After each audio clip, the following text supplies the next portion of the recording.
Kembali lagi di cerita Guchen. Buat yang suka cerita ini silahkan like dan share, buat yang belum subscribe, mau kapan subscribe-nya?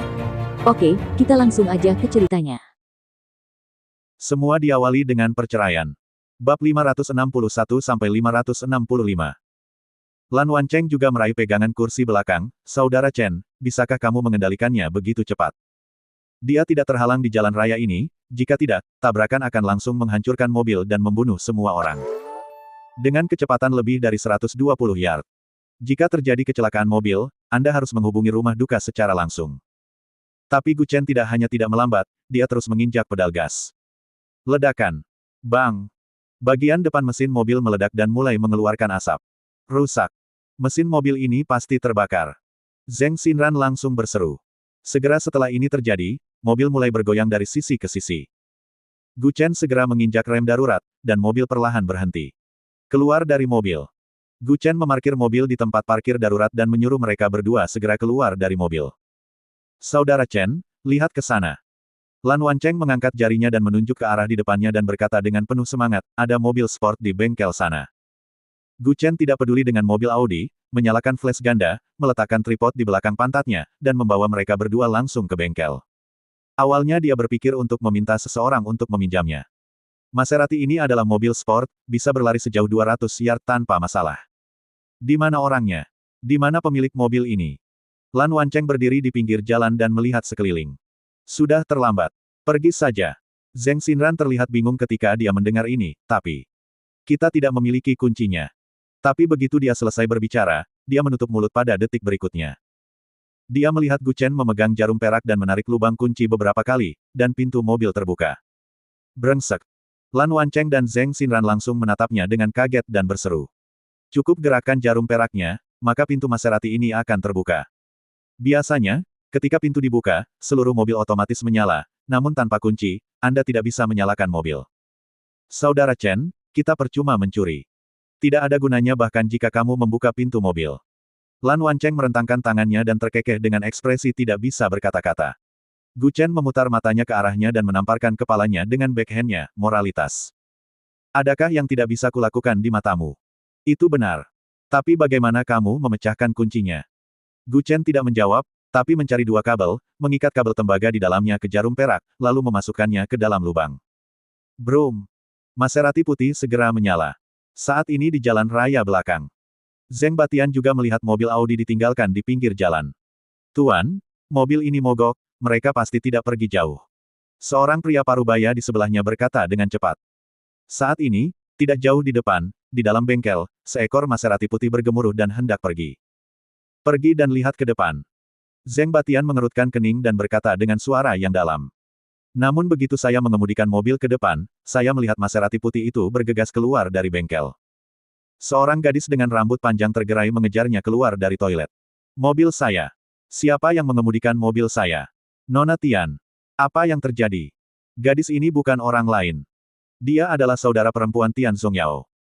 Gu Chen sangat kuat, dia mengalahkan Tian Zongyao beberapa waktu lalu, dan sekarang dia merampok mobil saudari perempuannya. Namanya Tian Xinqin, cucu perempuan yang disukai Tuan Tian.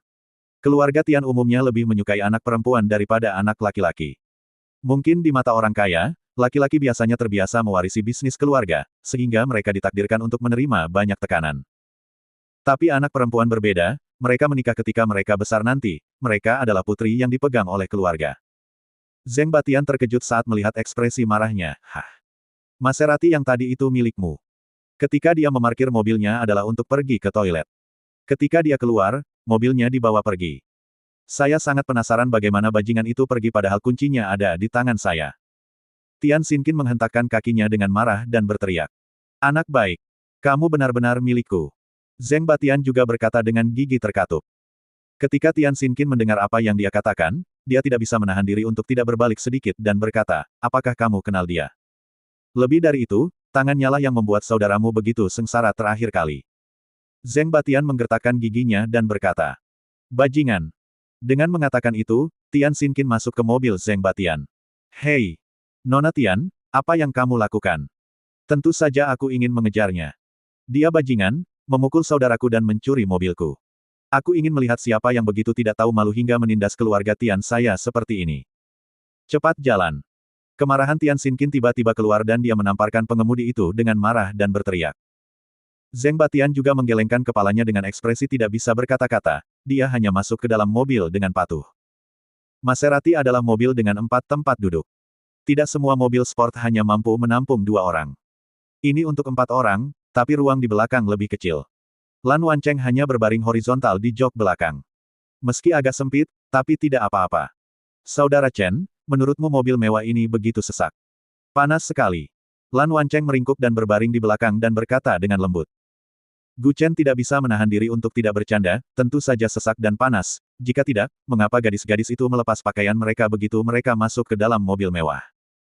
Zheng Xinran melihat padanya dan berkata dengan marah, ya. Begitukah caramu menjelaskannya? Tapi di atas. Zheng Xinran tidak bisa menahan senyum canggung ketika dia melihat foto gadis di cermin di depan mobil. Kamu mungkin mendapat masalah lagi. Hah? Apakah kamu tahu siapa ini? Zheng Xinran menunjuk ke foto di cermin dan melihat ke lemari di depan mobil. Ada dompet di atasnya itu, dan Gu Chen bahkan membukanya dan melihatnya sambil mengemudi dengan satu tangan. Oh, dia sangat cantik. Pernahkah aku melihat gadis ini sebelumnya? Dia tampak familiar. Gu Chen melihat foto di dompet dan terkekeh. Zheng Xinran memandangnya seolah-olah sedang menonton kesenangan, tentu saja dia terlihat familiar. Saya mendengar bahwa Anda memukuli saudara saya beberapa waktu lalu. Omong kosong, kapan saya memukulinya? Saat Gu Chen berkata kapan dia memukulinya, dia tiba-tiba menelan kembali apa yang hendak dia katakan, sialan. Kamu tidak sedang membicarakan Tian Zongtoloyo, kan? Kamu bahkan merampok mobil Maserati Tian Xinqin. Kali ini kamu menyinggung banyak orang. Kata Zheng Xinran sambil tersenyum masam. Saat ini, wajah Gu Chen menjadi gelap. Orang baik ini sudah mulai membuat musuh dari semua sisi di usia yang begitu muda. Sejujurnya, dia tidak bermaksud menimbulkan masalah di mana-mana. Siapa sangka dia mencuri mobil Tian Xinqin. Nasib yang buruk. Mengapa keluarga Tian tidak bisa bergaul baik denganku? Kata Gu Chen dengan ekspresi terdiam. Zheng Xinran melihat ke kaca spion dan melihat beberapa mobil mengejar di belakangnya dan segera berseru, cepat, mobil ayahku menyusul. Ucapnya sambil tersenyum bercanda. Begitu dia menginjak pedal gas, mobil itu tiba-tiba melompat ke depan dan membuat Cadillac di belakangnya tertegun. Lagi pula, mobil sport adalah mobil sport. Mungkin banyak gadis yang membelinya hanya untuk berjalan-jalan. Mungkin Tian Xinqin sendiri tidak tahu kalau mobilnya bisa melaju secepat itu. Dalam sekejap mata, yang bisa dilihatnya hanyalah lampu belakang mobil yang berkedip-kedip di kejauhan. Di dalam Cadillac di belakang. Semua orang juga tampak malu. Mobil Nona Tian, mobil Anda lumayan. Kata Zheng Batian sambil tersenyum bercanda dari samping. Ah, bajingan. Tian Xinqin menggenggam kursi erat-erat dengan kedua tangannya dengan marah, jika aku menangkap bajingan itu, aku akan memukulnya dengan baik. Bahkan setelah dia memukul saudaraku, dia tetap merampok mobilku, dia dan saya berselisih satu sama lain. Tak lama kemudian, bahkan lampu belakang mobil pun tidak terlihat lagi. Sial. Sopir pun menepuk-nepuk kemudi dengan bingung. Mungkin dia tahu kalau dia tidak bisa berlari lebih cepat dari mobil sport, tapi dia tidak menyangka akan terlempar sejauh itu. Mobil itu berlari dengan kecepatan tinggi, dan dia tidak bisa lagi melihat bayangan lawannya. Jangan khawatir, kurasa anak itu akan langsung menuju kota Jianyang.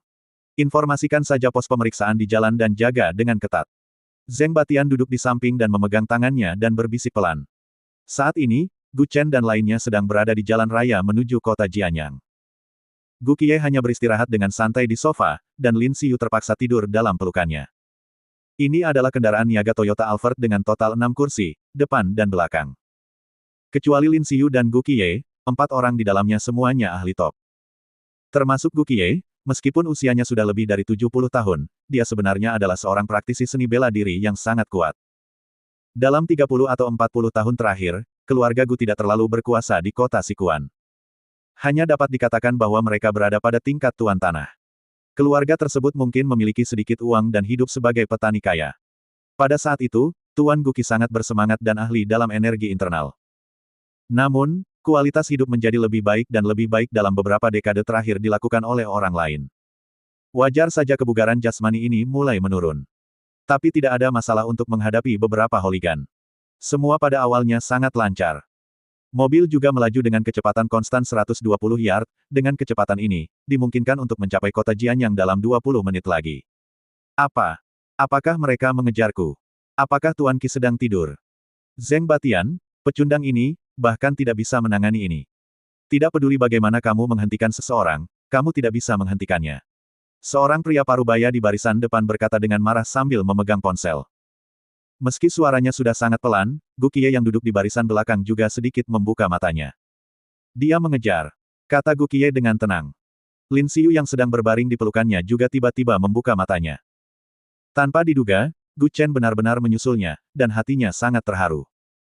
Ya, saya baru saja ditelepon dan mengatakan bahwa pria itu merampok mobil Nona Sinkin dan sudah mengejar kita dengan sekuat tenaga. Pria kacamata hitam berkata dengan lembut. Di dalam Maserati. Zheng Xinran mengambil ponselnya dan melihat peta, masih ada lebih dari 20 km sebelum kita bisa keluar dari jalan raya. Saya selalu merasakan bahwa perjalanan kita terlalu mulus. Sialan, tidak ada yang namanya Taiping Sun. Jarak kedua tempat itu tidak terlalu jauh. Bagaimana Anda bisa menghentikan kami? Lan Wancheng bersandar ke belakang dan berkata sambil menyeringai, keluar dari jalan raya dan rebut Nona Lin di malam hari. Ayo kembali ke Jiangsu. Ketika kita sampai di Jiangsu, saya tidak percaya mereka berani datang. Firasat Nona Zeng benar. Ini terlalu mudah. Begitu Gu Chen selesai berbicara, rem depan dan belakang mobil dihidupkan. Mobil tergelincir di jalan dalam jarak yang jauh, meninggalkan bekas ban hitam di jalan. Saudara Chen, apa yang terjadi? Lan Wancheng membenturkan kepalanya ke kursi dan berseru. Zheng Xinran juga mengangkat kepalanya dan melihat sebatang pohon tergeletak di tengah jalan di depannya. Terlebih lagi, tidak ada kendaraan lain di jalan raya ini, yang menunjukkan bahwa jalan raya ini mungkin sudah berada di bawah kendali Gu Qiye. Mengapa ada pohon besar tergeletak di tengah jalan? Zheng Xinran juga berkata dengan ekspresi curiga di wajahnya. Mereka bertiga keluar dari mobil secara bersamaan. Ada Toyota Corolla di belakang pohon, dan 5 orang turun dari mobil. Setiap orang bertubuh tinggi, dan mereka berjalan dengan kecepatan standar militer. Terlihat bahwa kelima orang ini pasti dipekerjakan. Terlahir sebagai tentara bayaran. Tuan Qi berkata, bunuh siapapun yang kamu lihat. Hadiahnya 3 juta. Pria botak itu memandang Gu Chen dan mencibir. Zheng Xinran berjalan di samping dan dengan cepat meraih lengan Gu Chen, memintanya mengulangi triknya dan segera menyanderanya. Cepat! Bisiknya dengan marah. Gu Chen meraih lengannya dengan satu tangan dan mencubit tenggorokan Zheng Xinran dengan satu tangan dan berkata dengan dingin, pindahkan pohon itu dan biarkan kami lewat, atau aku akan membunuhnya. Oke. Kamu bisa membunuhnya. Wanita bau, aku punya banyak uang. Pria berambut merah lainnya merentangkan tangannya dan tertawa liar sambil memainkan pedang di tangannya. Ini Putri Zheng Batian. Gu Chen mengulangnya lagi. Tidak hanya itu, Zheng Xinran juga melihat ke beberapa orang dan berteriak dengan marah, cepat pindahkan. Jika aku terluka sedikit saja, ayahku akan membuatmu berjalan-jalan tanpa makanan. Tiba-tiba, seseorang mengeluarkan pistol dan menembak kaki Zheng Xinran. Diam, jika kamu tidak cantik, aku akan menembakmu sampai mati. Percaya atau tidak? Tidak peduli kamu putri siapa, kami akan membunuh semua orang di mobil ini. Siapa yang membuatmu begitu sial? Seorang pria dengan 2 garis di kepalanya berkata dengan marah. Jelas sekali, mereka tidak peduli apakah Zheng Xinran hidup atau mati. Selama mereka tertunda di jalan, Gu Qiye dan rombongannya mungkin sudah keluar dari jalan raya. 5 master kekuatan batin. Tidak mudah untuk menanganinya. Gu Chen melirik ke 5 orang itu dan berkata dengan dingin. Sekarang kelompok orang ini tidak mengenali identitas Zheng Xinran. Jika Gu Chen dan Lan Wancheng melarikan diri sendirian, dia harus meninggalkan Zheng Xinran di sini dan menimbulkan masalah lain. Tentukan harga. Gu Chen memandang ke 5 orang itu dan berkata dengan dingin. Cobalah untuk tidak melakukan apapun yang dapat diselesaikan dengan uang. Sekarang kekuatan terbesar Gu Chen adalah pedang di dalam kotak. Jika Anda tidak dapat menggunakan akumulasi kekuatan internal Anda pada 5 orang ini, apa yang akan Anda lakukan jika Anda benar-benar menghadapi master seperti Master Gu Qi? Ketika orang-orang ini mendengar kata-kata Gu Chen, mereka juga saling memandang. Mereka semua berencana untuk melawan Gu Chen sampai akhir, tetapi mereka tidak menyangka orang ini akan berkompromi begitu cepat. Cih! Kupikir aku bertemu pria tangguh hari ini. Tak kusangka dia juga udang berkaki lembek. Gu Chen mengangkat bahu dan tersenyum tipis, bukankah kamu di sini hanya untuk uang? Tuan Gu Qi akan memberimu 3 juta, dan aku akan memberimu 6 juta. Kamu mencoba menyuap kami. Pria botak itu mencibir. 6 juta per orang. 6 juta per orang. Jumlah ini cukup membuat semua orang gila. Dengan uang ini, apa lagi yang kurang? Ketika Gu Chen melihat mereka menundukkan kepala dan berbisik, dia tahu bahwa dia bisa menyingkirkan ke 5 orang ini dengan uang. Hal-hal yang bisa diselesaikan dengan uang bukanlah masalah besar. Bagaimana? Saya tidak punya banyak waktu, jadi buatlah keputusan sekarang. Jika aku benar-benar melakukannya, aku bisa mengalahkan kalian berlima. Bukannya aku tidak bisa mengalahkan kalian, hanya saja jika itu terjadi, itu akan menghabiskan lebih banyak waktu. Aku tidak mau kehilangan yang besar untuk yang kecil. Gu Chen memandang beberapa orang berkata dengan mata pembunuh. Pria pendek di antara mereka keluar lebih dulu dan mencibir, hanya kamu. 1 lawan 5. Kamu tidak menganggap serius kami.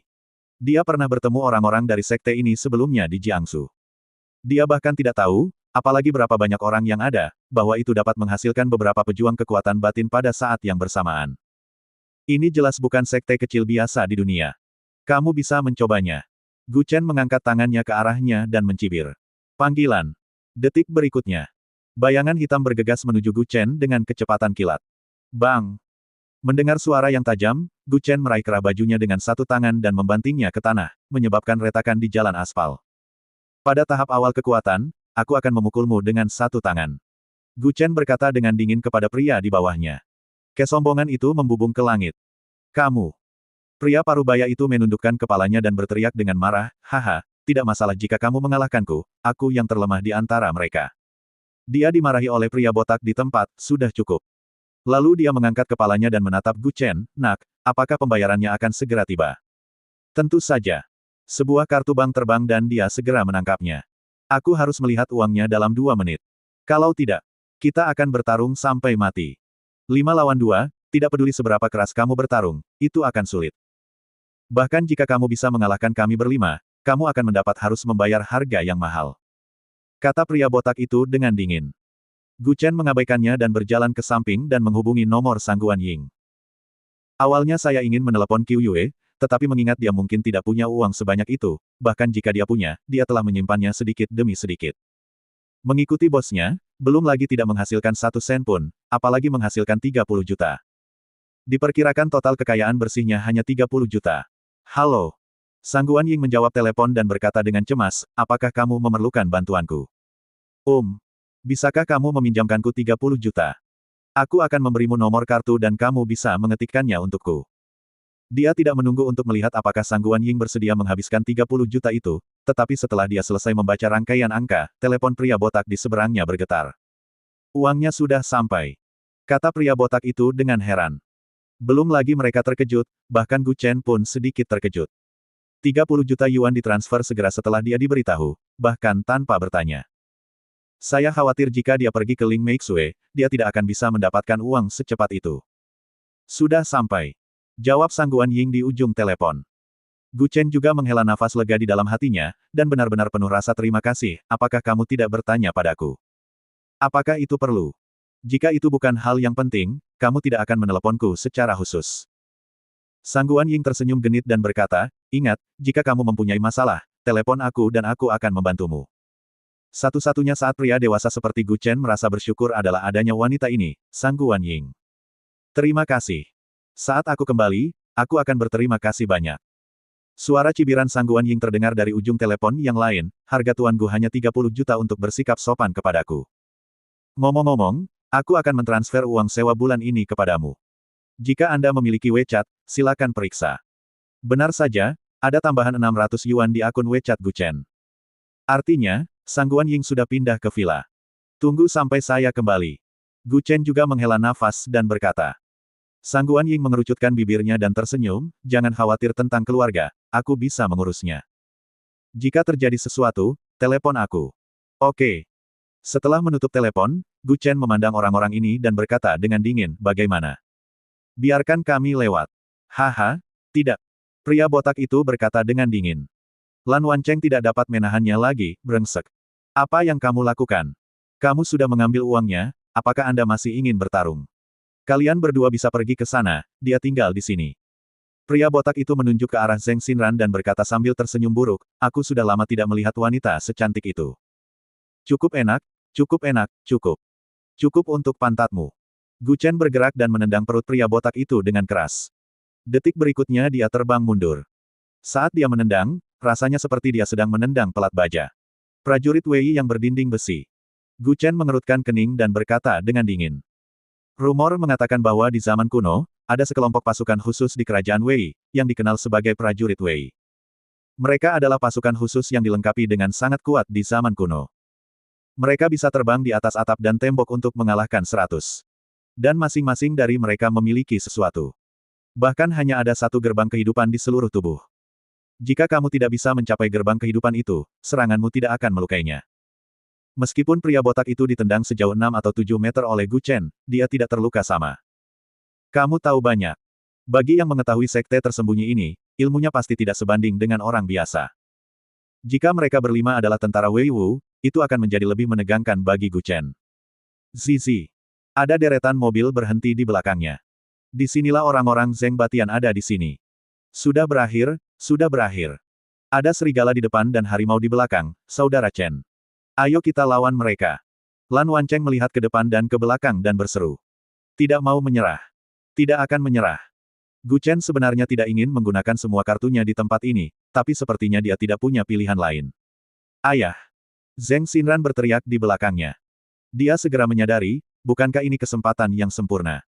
Mungkin Zheng Xinran juga berpikir begitu, dan ketika dia berbalik, dia dengan sengaja menyentuh Gu Chen. Dia meraih Zheng Xinran lagi dengan punggung tangannya, meraih tenggorokannya dengan satu tangan dan berteriak dengan marah pada Zheng Batian, Paman Zheng. Maaf, biarkan aku pergi. Kamu. Zheng Batian menatap Gu Chen dengan mata pembunuh dan meraung, nak. Aku memperingatkanmu, biarkan putriku pergi, atau aku bahkan tidak akan memberimu sedikit cintaku yang terakhir. Lepaskan dia. Haha. Menurutmu, apakah aku bercanda? Senyuman dingin muncul di bibir Gu Chen. Dia langsung mengangkat Zheng Xinran, sehingga seluruh tubuhnya mendarat dengan kedua kakinya dan melayang di udara. Ayah, selamatkan aku, selamatkan aku. Wajah Zheng Xinran menjadi pucat dan dia menatap ayahnya dan berkata dengan suara yang dalam. Saat ini, Zheng Batian memikirkan tidak kurang dari 10 ronde pertarungan antara surga dan manusia. Dia benar-benar tidak tahu bagaimana memilih dia diblokir sebelum dan sesudah. Tapi putrinya ada di tangannya. Dengan sedikit kekuatan lengannya, tulang tenggorokan Zheng Xinran bisa patah. Dia yakin Gu Chen masih memiliki kemampuan ini. Oke, aku berjanji. Biarkan dia pergi. Zheng Batian meraung setelah membuat keputusan sulit ini. Namun 5 orang di depan berdiri di tengah jalan dan tidak bergerak. Siapa kamu? Biarkan mereka pergi jika kamu mengatakannya. Jangan memerintah pada kami di sini. Kata pria berambut merah itu dengan marah. Saya Zheng Batian. Saya dari keluarga Zheng. Lalu. Tetapi orang-orang ini tidak memberinya wajah sama sekali, dan mereka tidak peduli apakah dia berasal dari keluarga Zheng atau bukan. Dengan kata lain, mereka sama sekali tidak tahu siapa keluarga Zheng. Brengsek. Zheng Batian memandangi orang-orang itu dan meraung, aku sudah menyuruhmu menyingkir, tapi kamu tidak mendengarku. Dia menembak pria berambut merah itu tepat di bagian pahanya. Ah! Semua orang di belakang Zheng Batian mengeluarkan pistol mereka dan mengarahkannya ke orang-orang ini. Aku tidak bisa mengalahkanmu, jadi ambillah ini. Pria botak itu tiba-tiba panik saat melihat mereka semua mengeluarkan senjata. Meski prajurit dilatih menjadi tembok besi, bukan berarti mereka benar-benar kebal. Setelah satu tembakan, masih ada darah. Pergi. Kata Zheng Batian dengan suara yang dalam dengan ekspresi marah di wajahnya. Pria parubaya botak itu memandangnya dan berkata dengan dingin, Zheng Batian. Beraninya kamu tidak mematuhi perintah Tuan Qi. Bisakah kamu menanggung konsekuensinya? Konsekuensi. Saya hanya tahu bahwa keselamatan putri saya lebih penting daripada nyawa orang lain. Jika sesuatu terjadi padanya, saya akan memberitahu Anda apa konsekuensinya. Semua orang bersiap. Saya akan menghitung sampai 3, jika mereka masih tidak akan membiarkan, tembak mereka. Lebih dari 30 orang di 7 atau 8 mobil di belakang mereka berteriak serempak. 1. Semua orang mulai memuat peluru mereka. 2. Semua orang mematikan asuransi. Tepat ketika Zheng Batian hendak berteriak, 3, pria botak itu juga tampak enggan dan berteriak dengan marah, kamu kejam. Kamu kejam. Segera, beberapa orang memindahkan pohon besar ke seberang jalan tepi. Seorang pria bisa meledak dalam kemarahan yang paling besar ketika keselamatan istri dan anak-anaknya tidak dapat dijamin. Jika kelima orang ini tidak menyingkir dan suara ketiga jatuh, tidak lebih dari 5 mayat lagi akan tergeletak di jalan. Kelima orang ini berasal dari sekte tersembunyi, dan tidak ada yang bisa menemukan KTP mereka. Apalagi mereka berlima dibebani banyak kasus pembunuhan. Zheng Batian menoleh dan memelototi Gu Chen dan berkata dengan dingin, nak, aku memperingatkanmu. Jika kamu menyakiti putriku bahkan sehelai rambut pun, aku akan mengejarmu ke Jiangsu dan memotongmu menjadi beberapa bagian. Ingat itu. Jangan khawatir, selama kamu tidak membuatku marah, kita tidak akan mati bersama. Kata Gu Chen sambil tersenyum tipis. Setelah mengatakan itu, dia membawa Zheng Xinran dan Lan Wancheng ke dalam mobil. Seorang pria yang berdiri di samping Zheng Batian telah menodongkan pistol ke belakang kepala Gu Chen. Sekarang punggungnya menghadap ke Zheng Batian dan yang lainnya. Tapi Zheng Batian menekan kepala pistolnya ke bawah dan berkata dengan suara yang dalam, singkirkan. Tuan, ini kesempatan yang sempurna. Jika aku menembak saat ini, kamu pasti akan menyingkirkan momok ini. Pria tua itu berbisik. Kamu ingin menyingkirkan putriku. Tidak, tidak, Tuan, kamu salah paham, aku benar-benar tidak bermaksud seperti itu. Saat keduanya berbicara, mobil sudah menyala kembali dan berangkat. Di dalam mobil, Gu Chen juga berkata sambil tersenyum bercanda, ayahmu cukup galak. Dia menembak ketika disuruh menembak. Adapun kamu lihat dia lebih lembut padamu. Dia mengatupkan bibirnya dan terkekeh, kamu tidak benar-benar berpikir bahwa jika kamu menangkapku seperti itu, kamu dapat dengan mudah membawaku pergi dari ayahku, kan? Apa maksudmu? Setelah mendengar ini, dia mencoba menganalisis. Gu Chen mengerutkan kening dan tiba-tiba menyadari. Ya. Saat Zheng Batian menghadapi kelima orang itu, dia langsung menembak tanpa ragu sama sekali, namun saat menghadapi Gu Chen, dia enggan melepaskan peluru. Di satu sisi, mungkin dia benar-benar takut menyakiti Zheng Xinran, tetapi yang lebih penting, dia sengaja melepaskan ketegangannya. Apakah pantas jika ayahmu membiarkanku pergi dengan sengaja? Gu Chen menatapnya dan berkata dengan lembut. Zheng Xinran merentangkan tangannya, apakah itu disengaja? Aku ada di tanganmu. Setidaknya di mata orang lain, itu tidak disengaja. Dia hanya ingin menyelamatkan putrinya. Mendengar Zheng Xinran mengatakan ini, setelah menganalisanya, Gu Chen menggelengkan kepalanya tak berdaya, sulit sekali menebak hati manusia. Kenapa perlu begitu rumit? Haha, sudah kubilang sejak lama. Dunia ini adalah bukan tentang berkelahi dan membunuh. Itu sifat manusia. Terkadang Anda dapat membujuk jutaan pasukan untuk mundur tanpa mengambil tindakan. Gu Chen tersenyum bercanda. Saat ini, dia hanya merasa berhutang budi lagi pada Zheng Xinran. Zheng Xinran mengerti maksud mata Gu Chen. Dia memegang tangannya dan tersenyum lembut, jika kamu berhutang sesuatu padaku, berjanjilah padaku. Lan Wancheng tidak bisa menahan tawa sambil berbaring di belakang, berpura-puralah aku tidak ada, lanjutkan. Bagaimana kalau aku mencari cara untuk memindahkan biro urusan sipil ke sini untuk kalian berdua? Gu Chen berkata tanpa berkata-kata. Berapa lama kita akan mencapai kota Jianyang? Saat itu sudah lewat jam 4 sore, dan jaraknya hanya beberapa ratus kilometer, namun mereka harus berkendara selama 3 atau 4 jam. Cukup untuk melihat berapa lama waktu yang mereka butuhkan untuk sampai di jalan raya. Kemana kita akan pergi sekarang? Zheng Xinran meletakkan ponselnya dan berkata dengan lembut. Gu Chen menatap lehernya dan tersenyum ringan, temukan klinik untuk mengobati lukamu. Ini. Tidak masalah, kan? Setelah membersihkan luka Zheng Xinran, perut Lan Wancheng sudah keroncongan. Biasanya, mereka akan mencari pembantu rumah tangga untuk mendapatkan makanan enak, tapi hari ini mereka ada urusan yang harus diselesaikan. Mereka menemukan toko mie di pinggir jalan, sejenis warung pinggir jalan. Zheng Xinran telah makan siang, tetapi Gu Chen dan Lan Wancheng bahkan tidak sarapan. Mereka telah melakukan perjalanan sejauh ini hingga siang hari, dan tubuh mereka yang terbungkus besi tidak dapat bertahan lebih lama lagi. Bos, 3 mangkuk mie daging sapi. Gu Chen berteriak kepada pemilik toko. Lan Wancheng menyentuh perutnya dan berkata, aku ingin makan semangkuk besar. 1 mangkuk penuh sudah cukup. Jika kamu makan terlalu banyak, kamu tidak akan bisa lari. Sebuah toko kecil pinggir jalan dengan total 3 meja dan sebuah gudang, sekitar 10 meter persegi. Tapi ada seorang lelaki tua berumur 100 tahun duduk di meja di sebelahnya. Dari mana asal kamu anak muda? Lelaki tua berambut putih itu bertanya lembut sambil menundukkan kepala dan memakan mie. Gu Chen juga melihat sekeliling. Selain mereka bertiga, tidak ada orang lain. Dia ragu-ragu selama 2 detik dan tersenyum ringan, Jiangsu. Dengan pedang di punggungmu. Lelaki tua itu meminum sebotol anggur yang tergantung di pinggangnya sambil mengunyah mie. Gu Chen diam-diam mengepalkan tinjunya, senior, apakah kamu akan menghentikanku? Aku tidak akan menghentikanmu. Orang tua itu menyesap sup dan tersenyum ringan, aku diperintahkan untuk membunuhmu. Detik berikutnya, meja itu terbalik, dan Gu Chen menendangnya hingga berkeping-keping. Ayo pergi.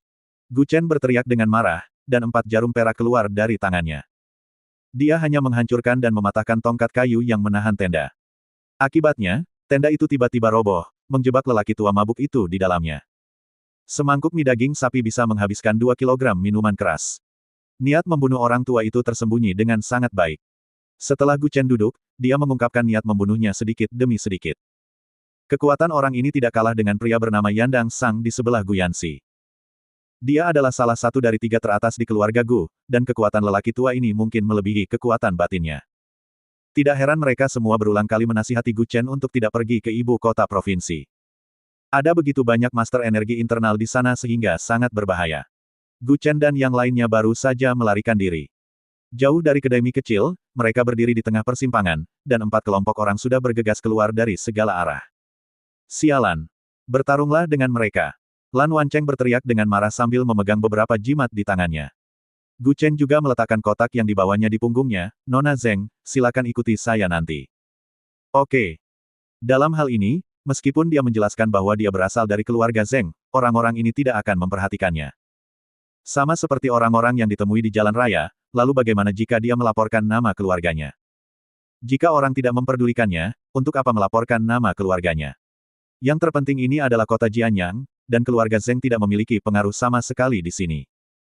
Jangankan Zeng Xinran, bahkan Zeng Batian datang ke sini secara langsung, kelompok orang ini mungkin akan mengabaikannya dan memperlakukannya sebagai kaki biasa. Saat ini di rumah sakit rakyat Sikuan. Gu Yanxi terbaring di ranjang rumah sakit, kaki kanannya memar karena terjatuh, dan dokter baru saja memberinya obat ungu. Nona, maafkan aku tidak menjagamu dengan baik, tolong hukum aku. Yandang Sang berdiri di samping dan berbisik. Gu Yanxi perlahan duduk dari tempat tidur dan menatap Yandang Xiang dan berkata dengan suara yang dalam, Paman Yan. Izinkan saya menanyakan sesuatu, tolong katakan dengan jujur. Apakah dia saudara ketiga? Ketika mereka berdua bertarung sebelumnya, dia melihat dengan matanya sendiri bahwa Gu Chen menggunakan langkah penghancur awan. Itu adalah keterampilan unik keluarga Gu. Bahkan jika seseorang ingin menirunya, mereka tidak bisa meniru dengan baik. Yang terpenting adalah nama keluarganya adalah Gu, dan dia juga bernama Gu Chen. Dia juga mengetahui keahlian unik keluarga Gu. Aku tahu apa yang dipikirkan nona muda, tapi ternyata tidak. Yan Dangxiang menggelengkan kepalanya sedikit dan berkata, masalah itu sudah menjadi sangat jelas saat itu. Dia sudah terkubur di lautan api, bagaimana dia masih bisa bertahan? Paman Yan, bukankah kamu berbohong padaku?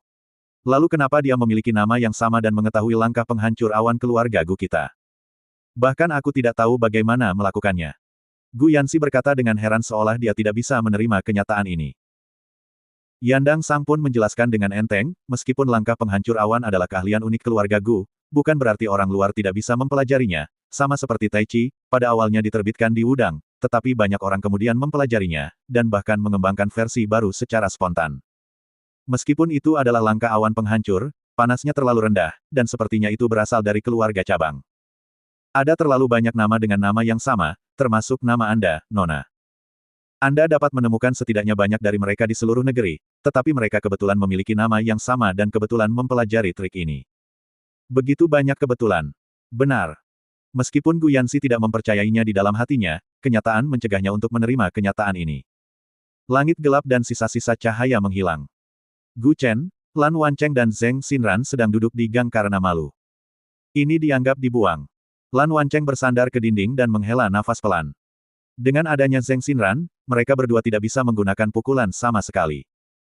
Mereka hanya bisa bertarung dan mundur, lalu mengambil kesempatan untuk menyelinap pergi. Menyenangkan sekali. Sudah lama aku tidak sebahagia ini. Zeng Xinran memandang mereka berdua sambil tersenyum dan berkata, kemana kita harus pergi selanjutnya? Saya menjatuhkan korek api saya. Nona Zeng, bisakah Anda membantu saya membeli korek api dari toko di depan? Jika Anda yang membeli, mereka tidak akan memperhatikan Anda. Kata Gu Chen sambil tersenyum masam kali ini. Setelah dia pergi, Gu Chen melihat punggungnya menghilang. Pada akhirnya, dia mengeluarkan rokok dari sakunya, menyalakannya dengan korek api dan menarik napas dalam-dalam. Saudara Chen, kamu. Lan Wancheng melihat ke arah pemantik rokok di tangannya, berkata dengan sedikit terkejut. Bersambung.